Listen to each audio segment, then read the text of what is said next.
To the storage, video वहीं बंद हो गया था। Let's continue the communication topic here also. तो उसके बाद फिर अदर टाइप्स पे आते हैं, ठीक है, कम्युनिकेशन का। तो कम्युनिकेशन का अदर टाइप्स हो गया आपका इनफॉर्मल, जिसे हम लोग ग्रेप वाइन कम्युनिकेशन भी कहते हैं। इनफॉर्मल कम्युनिकेशन यानी कि तुमने क्या खाया, कैसे खाया, क्या पहना, that is all. Formal communication जो कि होता है विधिवत, यानी कि एक सीक्वेंस में चलता है, और ये एक वैज्ञानिक तरीका भी होता है। यानी कि जैसे कि हम लोग जब बनाते हैं आपका रिपोर्ट्स या फिर प्रोजेक्ट्स, तो हम लोग सबसे पहले रखते हैं front page, then after index, then after methodology, then after आपका जो फाइंडिंग्स होता है वो, देन आफ्टर आपका बिब्लियोग्राफी, यानी कि एक सीक्वेंस में चलेगा। That is a written type of communication. उसके बाद फिर एक सुलझा हुआ रूप होता है किसका, फॉर्मल कम्युनिकेशन का। जैसे कि ऑफिस में अगर हम बात कर रहे हैं बॉस का, तो एक प्रॉपर सीक्वेंस होना चाहिए कि हम ज़रूरी चीज़ों को ही इंक्लूड करें अपने कम्युनिकेशन में। उसमें फिर थर्ड टू वे कम्युनिकेशन, यानी कि तर्क वितर्क वाला कम्युनिकेशन, यानी कि डिबेट। उसके बाद फिर अतः वैयक्तिक, यानी कि इंट्रापर्सनल कम्युनिकेशन, यानी कि स्वयं से प्रश्न करना, इसे कहते हैं अतः वैयक्तिक, यानी कि इंट्रापर्सनल, यानी कि मैं एग्ज़ाम से पहले ऐसे बोलूँ भाई क्या होगा मेरा, मैंने कुछ पढ़ा ही नहीं है। उसके बाद फिर अंतर्वैयक्तिक, यानी कि इंट्रापर्सनल, यानी कि जो पर्सनल नहीं है, दूसरों के सामने अपने विचारों को रखना। जैसे कि कोई साइकेट्रिस्ट रहते हैं, वो जब पेशेंट्स को ट्रीट करते हैं तो वो अपने विचारों को रखते हैं, उसके विचारों को सुनते हैं, मतलब कि दूसरे के विचार भी रखते हैं। परामर्शदाता, यानी कि कंसल्टेंट, वो एग्जांपल्स किसी और के देता है, यानी कि मैंने ऐसे पेशेंट देखे हैं जो ऐसे था, मैंने ऐसे पेशेंट देखे हैं जो ऐसे था।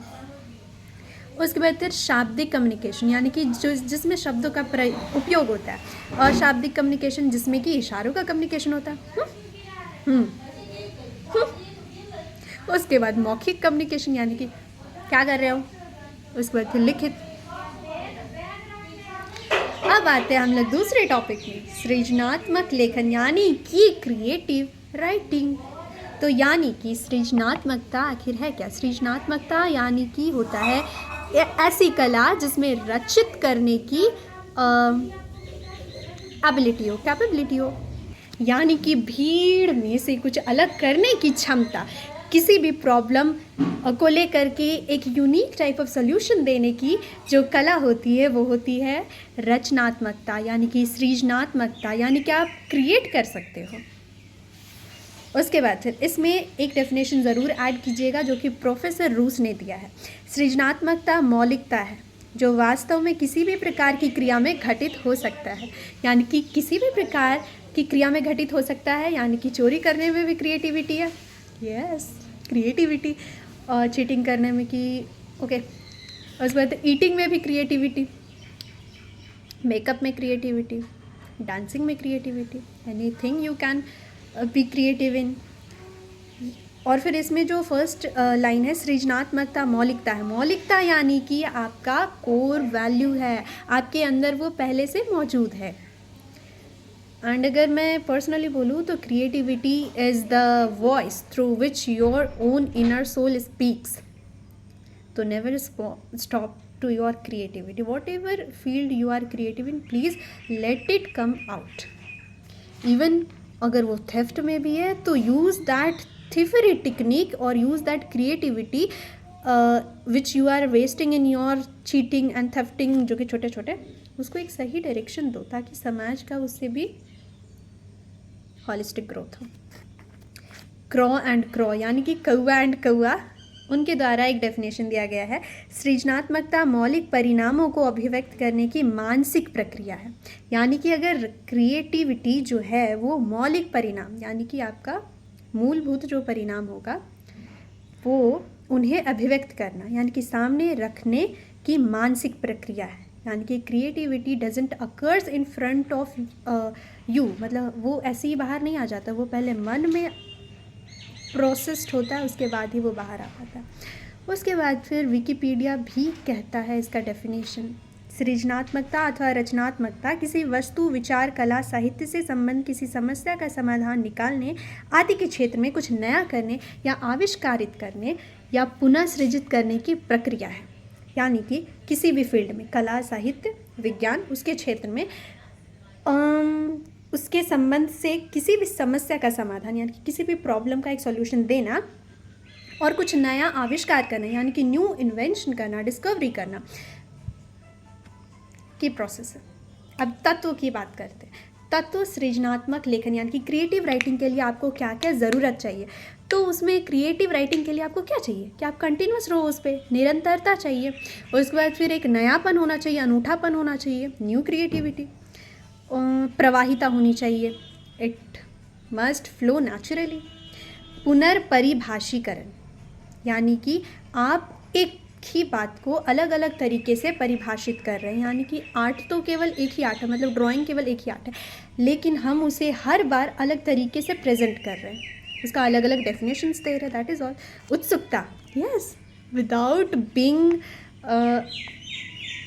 Interested how will you present your creativity.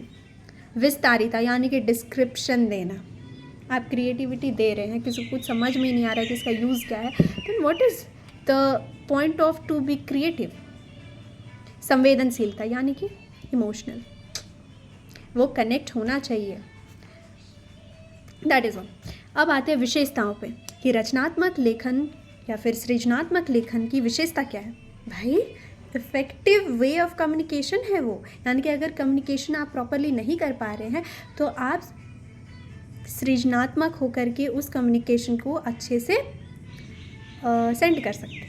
Then after नित नई रचित अवधारणाएं, मतलब कि by being creative you give हर बार अलग अलग परसेप्शंस, हर बार अलग अलग way of presentation, that is all. अच्छा, एक क्वेश्चन, ये जो संप्रेषण है इसका वर्ड रूट क्या है? तो इसका आंसर होगा, इसका वर्ड रूट है लैटिन शब्द कम्युनिस, जिससे कि कम्युनिकेशन बना। And what is the meaning of communis? The meaning of communis is to know, to understand. Kulshreshtha एक लेखक है, उनका परिभाषा है कि रचनात्मक लेखन आपका गत्यात्मक उद्देश्यपूर्ण द्विध्रुवीय प्रक्रिया है जो कि लिखित, मौखिक अथवा सांकेतिक प्रक्रिया से पहुंचाई जा सके, यानी कि लिख करके, बोल करके या फिर संकेतों यानी कि expressions, and that is all, gestures. और गत्यात्मक, ये क्या होता है गत्यात्मक? यानी कि एक निरंतर चलने वाली गति में प्रोसेस है। उद्देश्यपूर्ण, उसका कोई उद्देश्य होना चाहिए। और द्विध्रुवीय यानी कि दो ध्रुव से वो चलना चाहिए, यानी कि अगर वहाँ पे सेंडर है तो वहाँ पे रिसीवर भी मौजूद होना चाहिए। It should not be incomplete. Last topic जो आता है वो है आपका इंटरव्यू, दैट इज़ साक्षात्कार। तो व्हाट इज़ इंटरव्यू? जब टीचर आपसे सवाल पूछते हैं कि बच्चा आप क्या सोचते हो इस टॉपिक के बारे में, आपके क्या ख्यालात हैं, तो that is also a form of interview. जग की व्याख्याओं को प्रकाश में लाता है क्योंकि यह स्वयं व्याख्या का विषय, यानी कि साक्षात्कार वो प्रोसेस हो जो जग में बैठे विभिन्न प्रांतों पे स्कॉलर्स जितने भी हैं, लर्नेड मैन हैं, उनके सीख को वो बाहर लेकर के आता है। क्योंकि होता है ना कि जो बहुत लोग क्रिएटिव होते हैं वो बहुत इंट्रोवर्ट होते हैं, तो अगर आप जा कर के मतलब अगर उनका ज्ञान आपको चाहिए तो आपको प्रॉपरली पर्सनली उनको जाकर के विजिट करना पड़ेगा और फिर उनका इंटरव्यू लेना पड़ेगा। देन आफ्टर ओनली आपको पता चलेगा कि उनके पीछे जो क्रिएटिविटी का क्या राज है, कैसे उसे वो लोग इजीली प्रेजेंट कर रहे हैं। देन आफ्टर ऑल वो उस इन्फॉर्मेशन को देते हैं और उसे जग के सामने रख दिया जाता है। This process is known as interview. तो अगर हम लोग बात करें इसका एग्जाम्पल का, तो सोशल साइंस यानी कि समाज शास्त्र में आपका 90% जितनी भी शिक्षाएं वहाँ पे दी गई हैं तो वो समाज के ही बारे में है ना, तो वो आपका 90% केवल साक्षात्कार ही भरे हुए और 10% केवल आपका जो स्कॉलर्स के थ्रू गिवन डेफिनेशंस होंगे। तो वो अब चलते हैं नेक्स्ट वीडियो में। नेक्स्ट वीडियो में we will deal about the Yashodhara.